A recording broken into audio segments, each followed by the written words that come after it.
Hello everyone. आज हम discuss करने वाले हैं कंडीशनल स्टेटमेंट्स और ये पार्ट 5 रहेगा वीडियो का, जिसमें अपन स्विच केस के बारे में डिस्कस करेंगे। तो पिछले के जो 4 पार्ट थे, उसमें पार्ट 1 में अपन ने इफ के बारे में बात की थी, सिंपल इफ। फिर पार्ट 2 था जो वीडियो का, वो था इफ एल्स के बारे में बात की थी। फिर पार्ट 3 वाला जो वीडियो था, उसमें अपन ने लैडर के बारे में बात की थी, जिसमें एल्सिफ लिखते हैं अपन। फिर पार्ट 4 था, उसमें अपन ने टर्नरी ऑपरेटर के बारे में बात की थी, जो कि क्वेश्चन मार्क वाला था, ये वाला याद है। और ये वाला जो वीडियो है, लास्ट वीडियो, इसमें अपन डिस्कस करेंगे एन वे डिसीजन, जिसमें अपन बात करेंगे स्विच केस की। ठीक है, तो स्टार्ट करते हैं। स्विच केस होता क्या है? पहली चीज, अपन ने टर्नरी के बारे में बात की, सॉरी, लैडर के बारे में बात की थी। लैडर क्या है? लैडर मल्टीवे है। लैडर क्या है? मल्टीवे। लैडर में क्या होता है?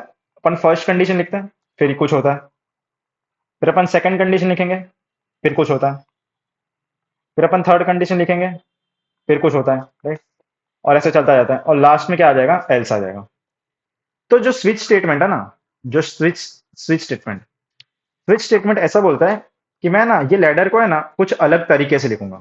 कुछ अलग तरीके से लिखूंगा। कैसे? तो स्विच बोलता है कि मेरे पास मल्टीपल केसेस है। क्या है?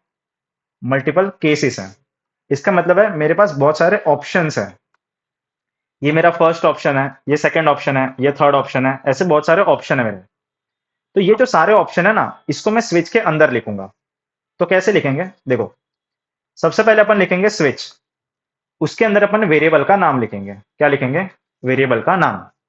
अभी ये वेरिएबल भी हो सकता है, या तो ये कोई एक्सप्रेशन भी हो सकता है। ये एक्सप्रेशन भी हो सकता है। और फिलहाल अपन समझते हैं कि मान लो वेरिएबल रख रहे हैं अपन, ठीक है। फिर उसके अंदर उसके अंदर मैंने क्या लिखा है कि उसके अंदर मैं केस बनाऊंगा। Case one. केस वन का मतलब है फर्स्ट केस, मतलब पहला ऑप्शन, मतलब ये वाला केस। तो केस वन में मैं कुछ प्रिंट कर लूंगा। फिर केस टू का मतलब है सेकंड ऑप्शन, तो उसके अंदर मैं कुछ प्रिंट कर लूंगा। फिर केस थ्री, इसका मतलब है थर्ड केस, तो उसके अंदर मैंने कुछ प्रिंट कर लिया। ऐसे बहुत सारे केस हैं। अभी सारे केस के बाद में अपन क्या लिखेंगे? कॉलन। ठीक है, कॉलन लिखना कंपलसरी है। फिर इधर अपन ने ये लिखा। तो ऐसे बहुत सारे केस हैं। और लास्ट में जो एल्स है ना, ये एल्स एल्स को अपन बोलते हैं डिफॉल्ट। क्या बोलते हैं अपन? डिफॉल्ट। और उसके अंदर ये लिखेंगे। तो अपन एल्स नहीं लिखेंगे, अपन क्या लिखेंगे इधर? डिफॉल्ट। समझ में आ गया? बस इतना ही है। फिर एक और चीज का ध्यान रखना है, सारे केस जब खत्म हो जाएंगे ना, तो अपन क्या लिखेंगे? ब्रेक। क्या लिखेंगे? ब्रेक। सबके पीछे क्या आ जाएगा? ब्रेक। ब्रेक का काम क्या होता है? देखो, ब्रेक जैसा नाम बोलता है ना, ब्रेक। ब्रेक का मतलब अपन तोड़ रहे हो उसको। ठीक है, इसका मतलब है, मान लो फर्स्ट केस रन हो गया। ठीक है, मान लो फर्स्ट केस रन हो गया, तो अपन नीचे वाले केस चेक नहीं करेंगे। नीचे वाले केस अपन चेक नहीं करेंगे। लैडर में भी तो ऐसा ही होता है ना। लैडर में भी तो ऐसा ही होता है ना। मान लो अगर ये चीज सही है, तो अपन नीचे वाले क्यों चेक करेंगे? नीचे वाले थोड़ी चेक करेंगे। मान लो अगर ये चीज सही है, तो अपन नीचे वाले चेक नहीं करेंगे। ऐसा होता है ना। तो बस सेम चीज इधर है। तो इधर अपन ब्रेक लिखेंगे। अभी डिफॉल्ट के अंदर भी आप ब्रेक लिख सकते हो, नहीं लिखोगे तो भी चलेगा। तो ये एक चीज आपका ध्यान रखना है। तो पढ़ो अभी। It is an n way conditional statement. जो इफ था वो सिंगल वे था, वन वे। जो इफ एल्स था, ये टू वे था। फिर जो लैडर था, ये थ्री मल्टी वे था। और ये जो अपना स्विच है, ये एन वे है। ठीक है, आई होप समझ में आ रहा है। It is an alternative to ladder if else. ठीक है, जो टर्नरी था, वो इफ एल्स का ऑल्टरनेटिव था। और जो स्विच है ना, ये लैडर का ऑल्टरनेटिव है। ठीक है, तो सब एक दूसरे के ऑल्टरनेटिव है। मतलब अगर आपको इफ एल्स नहीं लिखनी, तो आप टर्नरी लिख सकते हो, राइट। सबको पता है। अगर आपको इफ एल्स नहीं लिखनी, तो आपको टर्नरी लिख सकते हो। अगर आपको लैडर नहीं लिखनी, तो आप स्विच केस लिख सकते हो। ठीक है।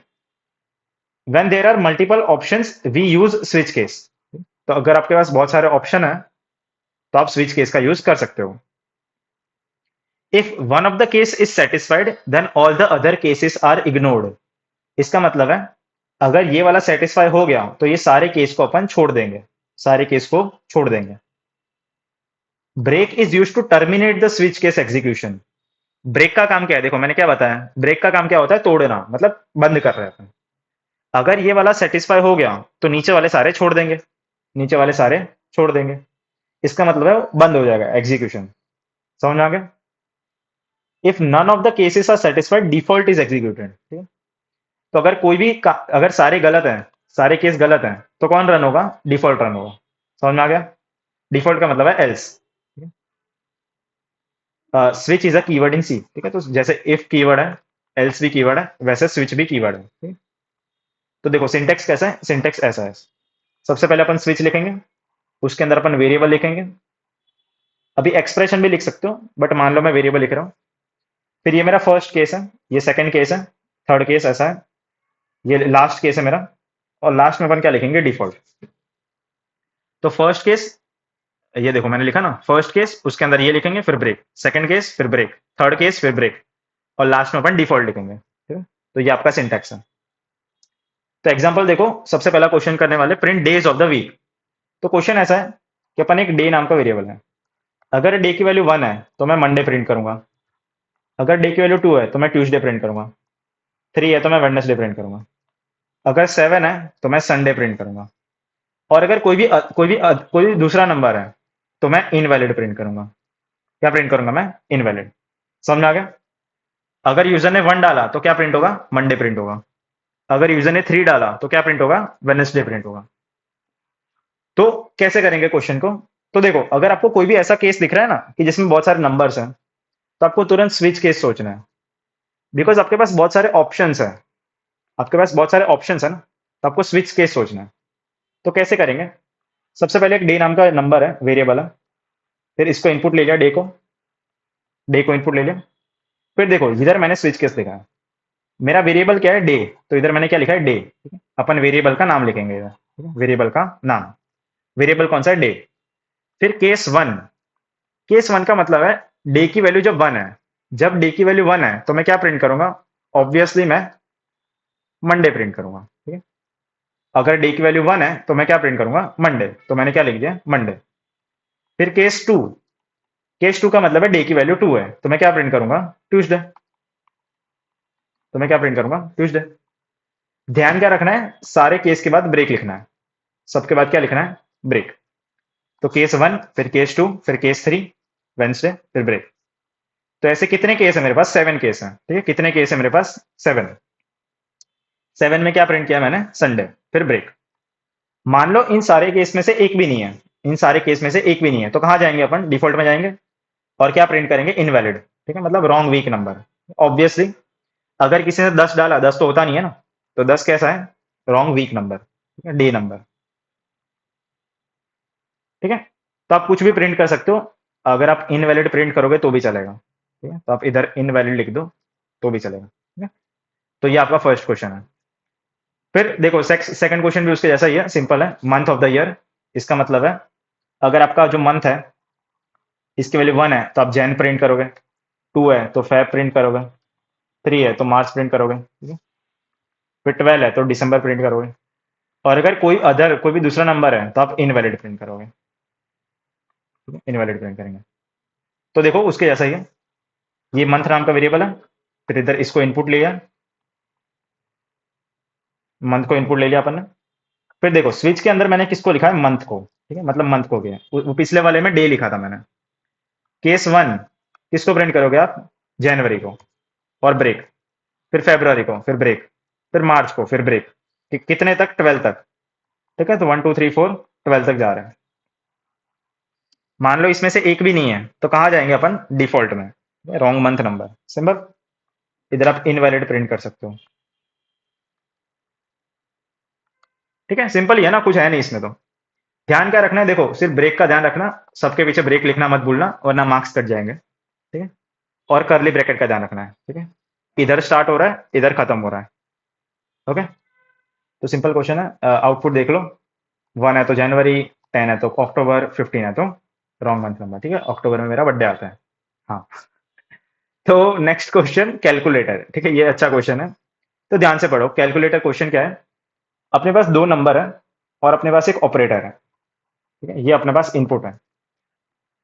दो नंबर कैसे हो सकते हैं, मान लो मेरे नंबर है 10 और 20, ठीक है। मान लो मेरे पास दो नंबर है 10 20, और मेरा ऑपरेटर है प्लस, ठीक है। मेरा ऑपरेटर क्या है, प्लस। तो मेरे को ये दोनों नंबर को प्लस करना है, तो मेरा आंसर कितना आ जाएगा, 30। मान लो मेरा ऑपरेटर है माइनस, तो इन दोनों को माइनस करना है, तो कितना आ जाएगा, -10। मान लो मेरा ऑपरेटर है मल्टीप्लाई, तो कितना आ जाएगा, 200। मान लो मेरा ऑपरेटर है डिवाइड, तो कितना आ जाएगा, 0, ठीक है। 10 को जब 20 से डिवाइड करोगे ना तो 0.5 आता है। मतलब जीरो आ जाएगा, रफली कितना आ जाएगा, जीरो।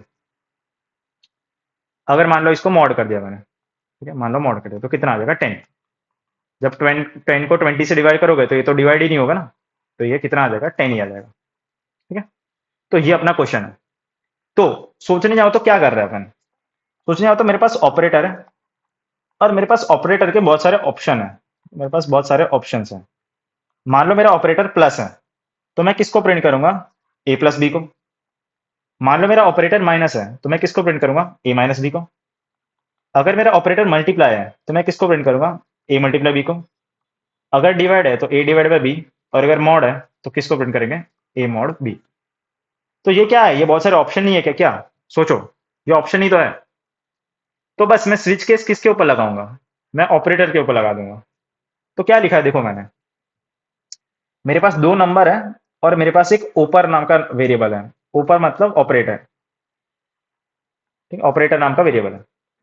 तो मैंने किसको इनपुट लिया, सबसे पहले मैंने ए और बी को इनपुट ले लिया, फिर मैंने ऑपरेटर को इनपुट ले लिया। सबको इनपुट लेना पड़ेगा ना भाई, सोचो ध्यान से, देख ध्यान से लिखना, ठीक है कोड।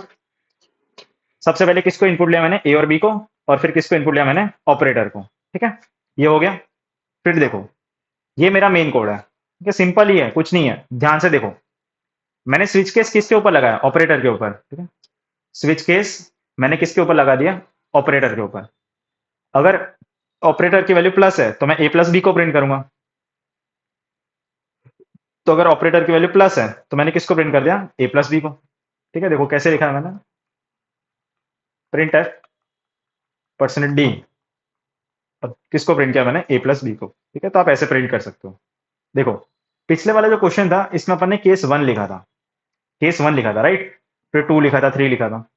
पर इसमें वन टू थ्री नहीं है, इसमें प्लस माइनस है। इसमें क्या है, प्लस माइनस है ना। और प्लस माइनस कैसे होते हैं, प्लस माइनस कैरेक्टर होता है। प्लस माइनस क्या होता है, कैरेक्टर होता है, स्पेशल कैरेक्टर। तो इन सबको किस में लिखेंगे अपन, सिंगल कोट्स में। ठीक है, ये इस चीज का ध्यान रखना है, सबको अपन सिंगल कोट्स में लिख रहे हैं। देखो, ये प्लस को सिंगल में लिखा, माइनस को सिंगल में लिखा, इसको सिंगल में, सिंगल सिंगल सिंगल। फिर अगर प्लस है तो किसको प्रिंट करूंगा मैं, ए प्लस बी को। अगर माइनस है तो ए माइनस बी को। मल्टीप्लाई में ए मल्टीप्लाई बी, ठीक है, फिर डिवाइड को प्रिंट करेंगे, फिर मॉड को प्रिंट करेंगे। और अगर इसमें से एक भी नहीं है, अगर इसमें से एक भी नहीं है तो किसको प्रिंट करेंगे, रॉन्ग ऑपरेटर। मान लो इन सब में से एक भी नहीं है, अगर कोई अदर है तो क्या प्रिंट करेंगे, इनवैलिड। तो इनवैलिड को प्रिंट कर लेंगे, सिंपल। तो रॉन्ग ऑपरेटर, बस इतना ही है। थोड़ी चीजों का ध्यान रखना है।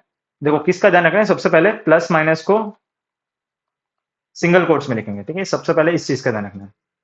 दूसरी चीज का ध्यान रखना है कि प्रिंट एफ में थोड़ा देख के लिखना आप लोग, प्रिंट एफ में ऐसा लिख रहा हूँ मैं, ठीक है, प्रिंट एफ में ऐसा लिखा है मैंने, ठीक है, तो ये चीज का देख के लिखना है। और फिर ये दो ही चीजें, और ब्रेक लिखना कंपलसरी है। ठीक है, तो आउटपुट देख लो। अगर 10 और 5 है, ठीक है, ए की वैल्यू 10 है, बी की वैल्यू 5 है।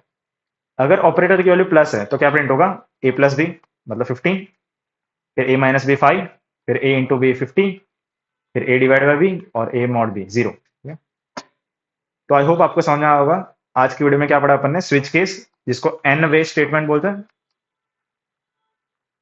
एन वे स्टेटमेंट, ठीक है, जिसमें अपन के पास बहुत सारे ऑप्शंस होते हैं। ठीक है, बहुत सारे अपने पास ऑप्शंस है। तो तीन कोड किए इसमें अपन ने। सबसे पहले डेज ऑफ द वीक, ठीक है, मंडे ट्यूसडे वेंसडे 7 तक। फिर day month name of the year 1 से लेकर 12। फिर ये वाला क्वेश्चन बहुत अच्छा है, ये क्वेश्चन आपका 7 मार्क में डेफिनेटली आ सकता है। ठीक है, बहुत अच्छा क्वेश्चन है। और इसमें मैंने ये जो तीन चीज लिखी ना, इसका ध्यान रखना। ठीक है, सबको सिंगल कोट्स में लिखना मत भूलना। ठीक है, तो इन चीजों का ध्यान रखना है। तो और एक और होमवर्क में लेते जाओ।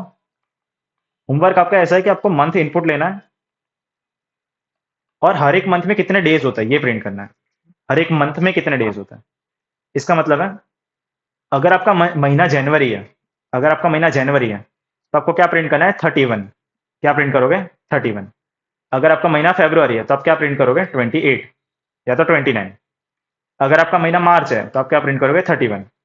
अगर आपका महीना दिसंबर है तो आप क्या प्रिंट करोगे, 12। ठीक है, तो आपको ये वाला होमवर्क में लेके जाओ, करके आना, ठीक है सब लोग, और कमेंट में लिख देना कि हो गया। ठीक है, तो आई होप आपको समझ में आया होगा। मिलते हैं नेक्स्ट वीडियो में। अपन ने पांचों पांच जो कंडीशनल ऑपरेटर है वो डिस्कस कर लिए। मिलते हैं फिर नेक्स्ट टॉपिक में। Till then keep learning, take care, bye bye.